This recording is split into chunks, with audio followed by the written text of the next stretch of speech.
What's going on, guys? T-Mart here, and today we are going to be talking about an extremely hot topic in the Call of Duty community right now, and that, my friends, is the supply drop feature, and in the grand scheme of things, micro DLC. So this is something that's been kind of edging its way and sneaking its way into Call of Duty over the past couple of years, growing larger and larger and larger, and a lot of people are starting to get a little bit worried about it. They're starting to think that it could be a bad thing, and if it continues, it could be pretty detrimental to Call of Duty and really start turning people away. And it's a pretty important thing. So I wanted to sit down, talk about what's going on, give you guys my opinions, and then also, hear your guys' opinions down in the, comments down below. So feel free to leave comments down below on this video, and let's go ahead and hop right into it. So this conversation all kind of started back in Advanced Warfare with the introduction of supply drops. And at first, people loved them. Obviously, people love cases in CSGO. People love packs in FIFA and in Madden Ultimate Team and stuff like that. Like, it's a thrill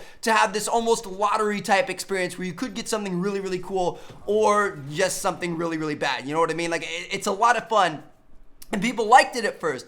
But then over time, people started to, kind of get upset with it because in Advanced Warfare, at least, there were a ton of weapons that were significantly better than the base weapons. So things like the Bal Obsidian Steed or the ASM-1 Speakeasy or stuff like that, like, it was almost unfair. Like, if you had a Bal Obsidian Steed against a normal Bal, you were going to win that gunfight 9 times out of 10. That's how good that gun was. So a lot of people were kind of upset about that. And it started with just being kind of upset when we had normal supply drops you got by, just kind of earning them, as you ranked up. But then they introduced advanced supply drops where you could technically increase your chance, although it's not an increased chance, it's just kind of playing the odds and playing the numbers.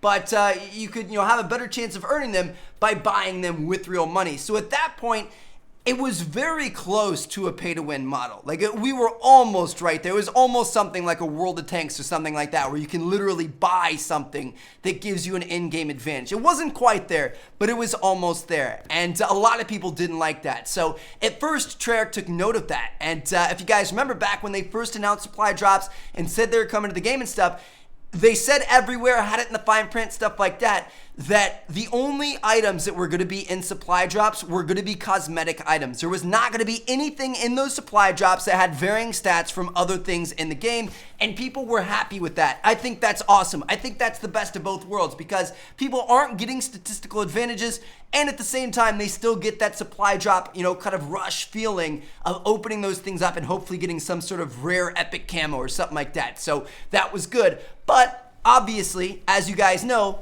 things changed over time. And honestly, I don't know if this was Treyarch at work. A hunch tells me it wasn't. I'm assuming that Activision was the one that was kind of behind this decision. But eventually they added in better and better things into the supply drop rotation, and we eventually got to statistically varied weapons. So obviously I'm not talking about the melee weapons. The wrench, the sword, the carver, the mallet, stuff like that. Those are just reskins on the combat knife. Those don't matter. That's not a big deal. They don't change the way you play. What I'm talking about are things like the MX Garand, the NX Shadow Claw, the Marshall 16 pistol shotgun, the HG40 that just came out, stuff like that. Those are the items that people have a problem with because it's a statistically varied weapon that isn't necessarily available to everybody. I mean, it's not quite like Advanced Warfare was with, like, the Obsidian Steed or the Speakeasy and stuff where they're significantly better. Like, a lot of these weapons are kind of mid-range in their respective categories, and they aren't really that standoutish, but it's still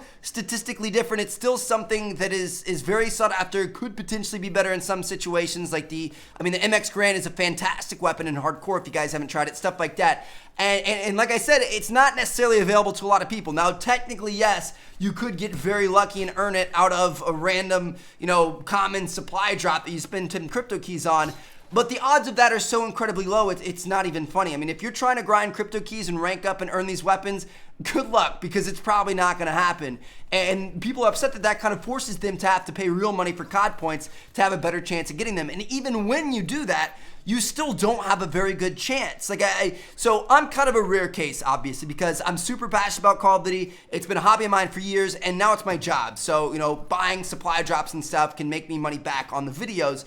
I've purchased over 1,000 rare supply drops in this game, and to get those, I tried to calculate it, probably around like $1,700, something like that. So $1,700. After spending $1,700 on a video game, I still don't have the crossbow. What the, like, seriously, that doesn't make any sense. It's ridiculous. And a lot of people are really upset about this. So a lot of people want some way to guarantee that you get these weapons. And I totally agree with that. I think that's how it should be. And rather than just complaining about it, let's talk about some solutions, all right? So I've got a couple of ideas for solutions. You guys can leave yours down in the comments like I said before.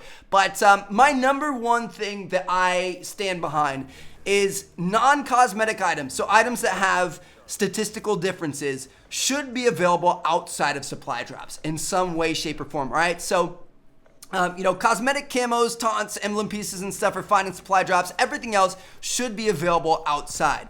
Weapons, like, the MX Garand and the Shadow Claw and stuff like that, should at least be available for purchase for a flat fee. Just kind of like a DLC. $5, $10, I don't know, whatever you want to make it. Take a look at other games with similar features to the supply drop system. Counter-Strike's cases, FIFA's Ultimate Team, Madden Ultimate Team, stuff like that. Yes, you can spend money on, packs and stuff to have a random chance to be able to earn it, or there's also kind of like a secondary market where you can directly buy what you want. So it's not 100% based on what's essentially gambling. So make these DLC weapons available in the supply drops. So if you want to take a chance, you can, but also make it so that if you really want one certain thing, you can buy it outright. Like I said, $5 for a gun, $10 for a gun, whatever you want.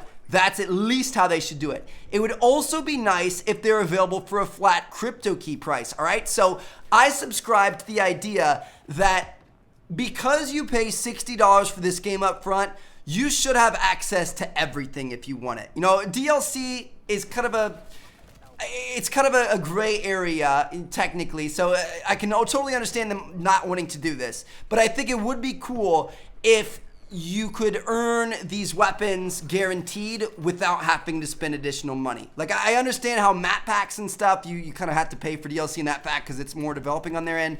But it would be cool if you could earn these extra weapons through just spending crypto keys. So like, they come out with a new weapon and it costs you, I don't know, 2,000 crypto keys or something like that, or that's kind of a lot. Maybe 1,000 or 500 or something. I don't know. That'd be cool. I doubt they're gonna do that though, but it's just an idea. And then another kind of idea I had is possibly making these weapons free for season pass holders. So I feel like the season pass used to be a big thing. If you bought the season pass, you got a lot of cool stuff for it. You got a lot of bonus stuff, and it really made it worth it. It wasn't just buying the map packs ahead of time. You were getting a lot of other bonus content. And I feel like that's kind of gone to the wayside. And now the season pass really isn't that important. So I think it'd be cool if people that bought the season pass got all of the DLC, not just the main DLC and are missing the mini DLC. I don't know. That's just kind of a thought there. But again, it's something that I don't think is going to happen because that doesn't make much money. But like I said, the main thing that I would like to see happen is that weapons should be available outside of supply drops for a flat fee. I 100% think that needs to happen. So I'd be interested to see what you guys have to say about that. But yeah, let me know what you guys think about this. Thank you guys so much for watching.